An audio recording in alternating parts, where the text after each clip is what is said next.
I was always hoping that Vanessa could play the older Bryony, and then Romola fitted perfectly between the two.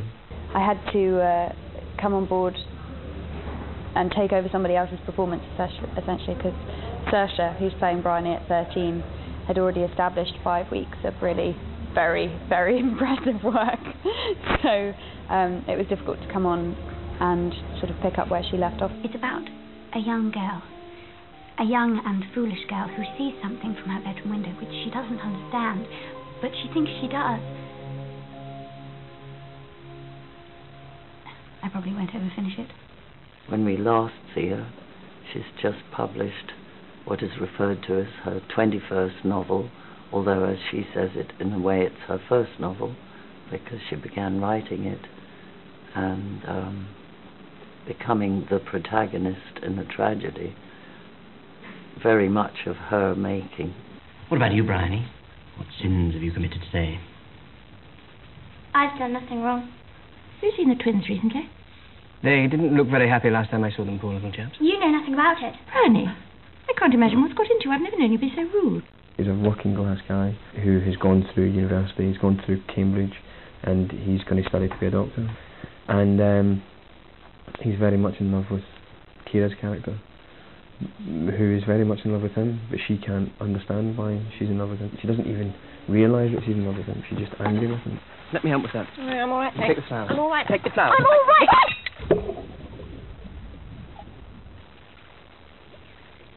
You idiot. You realise that's probably the most valuable thing we own? Not anymore, it isn't. Everything he does annoys her. His certainty annoys her. There isn't anything that, it's the fact that he's being a gardener annoys her. The fact that he's rolling his cigarettes annoys her. Everything. And of course what she doesn't realise is actually it's total sexual tension between two people, and I think that the fact that they were childhood friends and they've known each other since the year dot means that she can't actually see what's going on between them. I thought if you went away to medical school then I'd be happy, but I don't know how I could have been so ignorant about myself.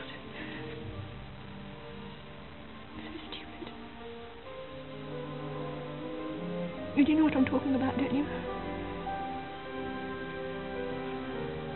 You knew before I did. Why are you crying? Don't you know? Her entire feelings towards him that have been so confused suddenly make sense when she gets this letter from him. Bryony read it. It was a mistake. It was never meant to be read. No. Unfortunately, the tension isn't released for very long because it all goes a bit wrong. She sees them in the library, doing things that she's never seen before. She doesn't understand. She's confused with reality and her fairy tales. And then Lola gets attacked, her cousin, and she just assumes that it's Robbie who's done this. Is Robbie back? I haven't seen him. I know who it was. Social repression is always a big help, I think, when you are playing a situation. It makes it very interesting, heightens things, As soon as something can't be said, it becomes dangerous. I think miscommunication is a huge, huge part of it. The fact that these people cannot quite get out what they want to say. The fact that I think a lot of them, in one way or another, are trapped inside their own heads. For Bryony, very definitely, she's a fantasist. And I think that the whole film is based around how terrifying it is when the line between fantasy and fact gets blurred. I know it was him. You know it was him? Or you saw him? Yes, I did. I saw him. With your own eyes? Yes, I saw him. I saw him with my own eyes. She's making up stories in her head, and she's making real people fit into the fiction that she's created. And basically the whole thing is about how that ruins an innocent man's life. I love you.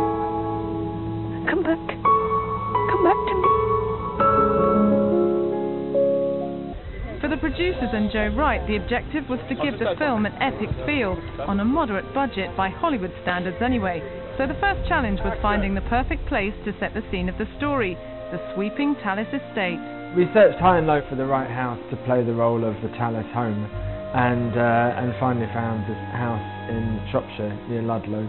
There we were able to do the interiors and the exteriors, which is very important logistically in terms of being able to move with the weather, so that when it was sunny we'd all run outside, and when it was cloudy or rainy we'd all run back inside. Locations were also key as we follow the characters through their lives in wartime London and Dunkirk, an emotional journey for everyone involved. Our hospital scenes, which is the Bryony section of the film, which is driven entirely by Romola Garai playing Bryony, aged 18, who's become a nurse, followed in her sister Cecilia's footsteps. And it is, in a sense, atoning for and trying to assuage her own guilt of the terrible act she committed when she was young. Saoirse established her as being a very confident person with this very direct gaze, and also someone with a real sense of self-possession and right and wrong. And you can do a lot to make somebody feel more tentative, less self-assured with their voice, with their movement. And also more than that in the way that they relate to the other characters. I do think the makeup was extraordinary, and it's kind of horrible to shoot that one. It wasn't emotional, it was just kind of horrible. It hurt. I've never worked with prosthetics before, and they're incredible and also very disturbing. I mean, it's sad enough when you see the guys and nurses who are in this room who are all 17 or 18 years old, and you think, oh no, this isn't for the movie. These people were that young, but when you see them with the blood and their burnt clothing and their hugely traumatic injuries, and it brings it home to you how difficult it would have been for people during those first few weeks after the invasion. I'm sorry I'm late, I got lost. Hello. Hello. My favourite scene was the one where Robbie and Cecilia have tea after he comes back to her after 6 years. Should we sit down? I ordered us some tea. They can hardly speak to each other, but they're so in love with each other. And that was my favourite scene. That's the scene that made me want to do the film then. You look the same. Apart from the uniform, of course. Sorry, I've got to get back to the hospital in half an hour. Of course, then. It was definitely my favourite scene to play, and I think anybody who travels a lot probably knows it very well. You create the character of your loved one. You know, it's not the reality, and you can imagine it a million times, and you can write to them and you can speak to them, but actually when you're face to face you realise the amount of time that you've spent away from each other suddenly comes crashing down. And in that scene I think they suddenly realise that they've both changed, that they don't know each other, and they don't know what to say, and there's so much to say and yet you can't say anything at all.